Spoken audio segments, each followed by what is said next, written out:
What's up, guys? Today I'm going to show you how to change out your cam and your crankshaft sensors on an 04 GMC Envoy.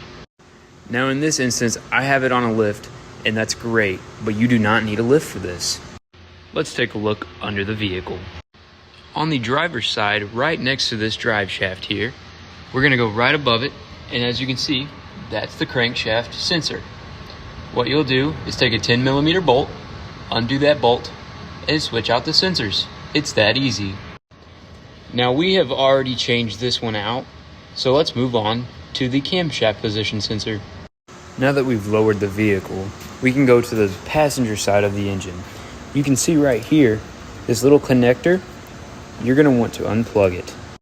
You might find that you need to take this little clip loose, just get you a flathead screwdriver, stick it in there and pop that connector out for that line, just to give you enough wiggle room.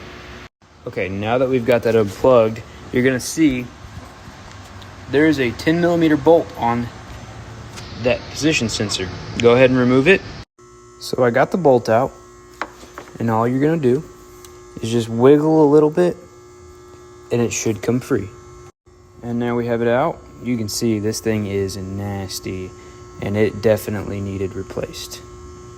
I don't know why it won't focus. But anyway, you're going to go ahead and grab the new one and install it. So here we have our new camshaft position sensor, and you're just going to put it right back up in that hole. If you can find the hole, you got to kind of finger your way in there. Slide it in. Make sure it's a little snug before you go ahead and put the bolt in. And then tighten the bolt down. Don't tighten it too hard, but tighten it down. Plug your connector back in, and you'll be ready to go.